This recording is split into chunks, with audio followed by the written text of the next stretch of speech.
ফেনী, লক্ষ্মীপুর, কুমিল্লা ও মৌলভীবাজারে প্রতিদিনই পানি কমছে। এর ফলে বন্যা পরিস্থিতির উন্নতি হচ্ছে, তবে পানিবন্দী মানুষের ভোগান্তি কমেনি। পানি কমার সাথে সাথে ক্ষতচিহ্নগুলো দৃশ্যমান হচ্ছে। এরই মধ্যে দেখা দিয়েছে আশ্রয়কেন্দ্র ও বন্যা কবলিত এলাকায় পানিবাহিত নানা রোগ। এদিকে সরকারি, বেসরকারি ও ব্যক্তি উদ্যোগে বন্যার্তদের মাঝে ত্রাণ তৎপরতা অব্যাহত রয়েছে। জেলা প্রতিনিধিদের পাঠানো তথ্য ছবিতে ডেস্ক রিপোর্ট। লক্ষ্মীপুরে এখনো বন্যার পানিতে তলিয়ে আছে জেলার অধিকাংশ এলাকা। খুব ধীরে ধীরে পানি নামলেও দুর্গত এলাকায় এর প্রভাব পড়েনি। জেলাতে বন্যার পানি প্রতিদিন কোথাও 1 ইঞ্চি, কোথাও 2 ইঞ্চি, আবার কোথাও 3 ইঞ্চি কমছে। এখনো পানিবন্দী প্রায় 6 লাখ মানুষ। 32,000-এর বেশি লোকজন আশ্রয়কেন্দ্রে অবস্থান করছেন। বন্যার পানিতে এখনো তলিয়ে আছে জেলার প্রায় অর্ধেক এলাকা। বন্যা কবলিত এলাকার বাসিন্দাদের দুর্ভোগ যেন দিন দিন বেড়েই চলেছে। দেখা দিয়েছে পানিবাহিত রোগবালাই। সড়ক যোগাযোগ ব্যবস্থা না থাকায় কোমর বা হাঁটু পানি মারিয়ে যাতায়াত করতে হচ্ছে দুর্গত এলাকার বাসিন্দাদের।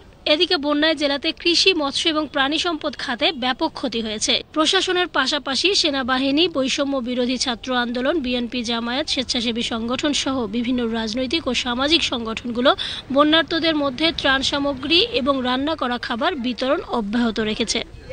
ফেনী সদরের সরস্বতী ও পাঁচগাছিয়া ইউনিয়ন এবং দাগনভূঞার পূর্ব চন্দ্রপুর, রাজাপুর, সিন্দুরপুর, জয়লস্কর ও সদর ইউনিয়নের কিছু এলাকা এখনো পানিতে তলিয়ে। জেলা প্রশাসন জানায়, বন্যা পরিস্থিতির উন্নতি হওয়ায় লোকজন নিজ নিজ গৃহে ফিরে গেছে। তবে বর্তমানে 55টি আশ্রয় কেন্দ্রে 6,761 জন আশ্রিত রয়েছেন। এদিকে বন্যা পরিস্থিতির উন্নতি হওয়ায় বিদ্যুতের অবস্থাও স্বাভাবিক হয়েছে।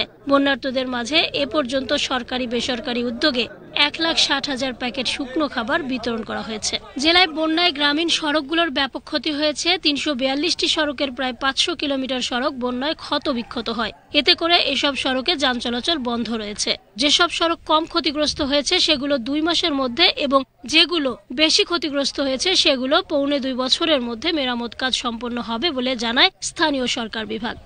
আমরা এখন স্বল্প মেয়াদী কিছু কাজ করব। আমরা ইমার্জেন্সি মেইনটেনেন্স, আমাদের কর্তৃপক্ষ এটা অনুমোদন দিবেন এবং সেভাবে আমরা যেসব রাস্তা একেবারে বিচ্ছিন্ন হয়ে গেছে এগুলো আমরা পুনরায় চলাচল উপযোগী করব এবং যেগুলো অনেক বেশি ক্ষতি কিন্তু এই মুহূর্তে মেরামত সম্ভব না সেগুলো আমরা দীর্ঘমেয়াদী পরিকল্পনার আওতায় আমরা নিয়ে আসবো এবং সেগুলো পর্যায়ক্রমে বাস্তবায়িত হবে।